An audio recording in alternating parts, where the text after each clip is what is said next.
Where Winds Meet is an ambitious exercise in maximalism. Its sprawling world is a vibrant wuxia love letter filled with over-the-top characters who can practically fly through the air, grand odes to the beauty of the natural world, and the dark political sorcery that threatens all of that on a daily basis. And we'll do it this way. Yeah, I see. That's a good idea. Combat is a steady, enjoyable ebb and flow that is full of style and substance, but at a slower pace than you might think from just watching it. The collage of the stories it tells, both the main saga and the innumerable side fables, are a turbulent gust of ups and downs both thematically and in quality. But unfortunately, the journey to experience it all is pocked by the steep cliffs of jarring late-game progression pacing and rocky valleys jagged with dizzying amounts of micromanagement that turns the very idea of interacting with its RPG systems into stone.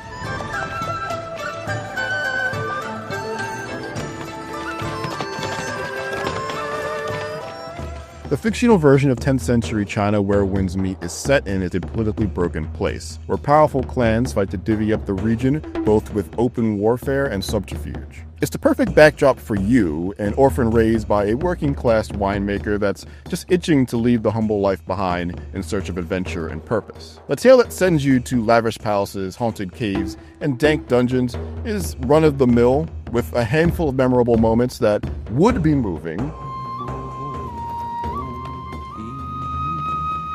but they are often undone by some pretty awful English localization that makes exchanges between characters dense with redundant sentences and turns of phrase that don't really make any sense. All change daily and never a one missing. It's also plagued by weird technical issues like voice lines running over one another, subtitles not matching the words coming from characters' mouths, or voices going missing entirely. Uncle Gong said he's bringing me a new storybook. Can you wait for me just a little? I need to go inside and check something.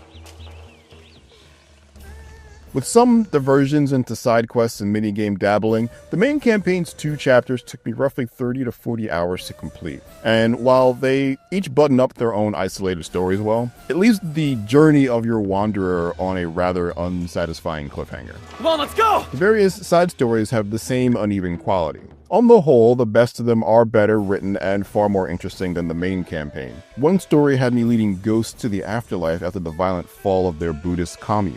Should father be home by now? Another starts with me sneaking a nobleman out of his mansion because he doesn't want to commit to an arranged marriage. There's a spontaneity to these stories that you don't really see in RPGs like this, but they are also sullied with way more of the technical blemishes. True to its inspiration, the combat in Where Winds Meet is flashy and energetic. Each of the 7 weapons feels distinct and dangerous, and some have different styles to discover that change the patterns of your attacks, as well as the weapon skills you can unleash on your enemies. You can equip 2 at a time, but I spent almost all of my playthrough as a tank, with a spear and a glaive that would buff each other when I used specific abilities in certain combinations, though that's partially because it's often a real pain in the ass to find alternatives worth using. All of the ability chaining and buff management makes Where Winds Meet feel much more like an MMO than an action game. It's faster paced than the genre might typically be known for, but this combat doesn't share any of the sensibilities of a Ninja Gaiden or Devil May Cry. There's no bouncing enemies or air juggles, nary an air combo or wall splat, just a lot of stun meter management and weaving attacks and abilities into specific sequence. The tank was right at home to me as a lapsed MMO guy. Managing when to defend and when to go all out felt almost identical to a Dark Knight in Final Fantasy XIV, except with an active block, parry, and dodge. These tools do help break up the sort of autopilot syndrome of many MMO battles, especially the parry, which becomes so important that there is even an auto parry system you can toggle on and off that gives you regenerating resources called insight points to spend as get-out-of-jail-free cards when an incoming attack is about to land. This was a great system for me to play around with early on, and I still appreciate it as a clever way to blunt some of the difficulty spikes for people who need it. The MMO but rowdier combat shined the most against groups of regular enemies. I'd still get to apply my beat-em-up flowchart of finding and eliminating the scariest enemy of the group while navigating the threats of all the other lower tier henchmen, but keeping my attack loop going and buffs topped off while doing so added an extra layer of tactics that really created a flow state I don't usually get from games like this. Of course, these enemies aren't very diverse, largely the same types of guys in different faction garb, with a special gang-specific unit to spice it up. Ironically, I think the flaws of this amalgam is most evident against bosses, where things really just get reduced down to a rinse-repeat cycle of parrying and dodging attacks, counterattacking, avoiding big telegraph blows, and so on. Most bosses are just super thugs with greater health and damage than the guys like them that you've encountered in the field. The occasional big spectacle boss can shake things up, but even that tier of baddies is hit or miss. Chinese lion dancers in a full connected costume that hops on beams and shoots fireworks at you? Hit. A late chapter 1 boss that seems to be attempting to recall Sekiro's Lady Butterfly fight from memory? Miss. The vast open world is overflowing with things to find and do when your adventure begins. Especially early on, I was pretty regularly surprised by some of the mostly silly things I stumbled across, like a bear practicing Tai Chi. But that's not simply there for a chuckle. You can actually spy on it and, through careful study, learn Tai Chi too. With it, I could then channel the power of the wind to yeet this very bear into some nearby rocks. Once I finish, I need to get to General Shrine. When time permitted, I always stepped aside to try to use my mystic arts to solve puzzles in the wild. Where Winds meets big problem, though, is that it's filled wall to wall with other activities that come nowhere close to this sort of ingenuity. There are some jobs you can pick up that make a good first impression, like a healing minigame that turns curing diseases or setting broken bones into a card battler. But that doesn't evolve much and doesn't really reward you meaningfully as you progress up the ranks. Most everything else are versions of the sorts of things you'll see in any open world RPG like this, none of which change the well-worn formula of these distractions in a way that make checking each one out more than a couple of times feel worth the trip. And that's despite the fact that they all dump a bunch of loot on you every time you succeed. Just about everything you do in this game does, but very little of what you're given is even worth opening your inventory to take a second look at. It's not that it's all worthless. Chances are it's going to include potions or food items that are going to be auto-used when necessary, or the various crafting and upgrade materials that will wait patiently deep in your pockets for when you occasionally need them. But my only relationship to any of this stuff is hoping I have enough of it when it's time to level up. Same with gear, which I just slot in whenever it's time to make my overall power level rise. Weapons, armor, and accessories all have little nuances to increase things like crit rate and damage by small percentages, including set bonuses if you match pairs of items with similar set symbols. But this wall of text approach to equipment with tons of micromanagement is off-putting and not even very impactful until the endgame.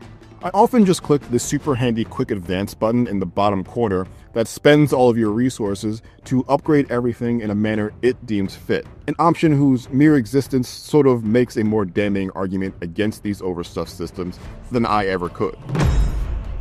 There are milestones that freeze your ability to continue leveling up at certain points until you pass what's called a breakthrough test, pitting you against waves of enemies that you must slay in a certain time frame in order to move on. These tests can eventually get tough, and passing raises your max level, but it then undermines that progress by also raising the collective strength of all of your enemies. Annoyingly, main story quests start to become level gated as you approach the end, meaning you have no option but to grind experience in order to eventually pass these literal DPS checks. And even when you do, a breakthrough test might require you to wait real-life hours before you can move on to the next tier, as it did for me on 2 occasions, by gating my progress behind daily server updates, making me jump through a bunch of hoops to progress, only to tell me that I'm actually moving faster than intended, is ridiculous. Don't tell me how to waste my life.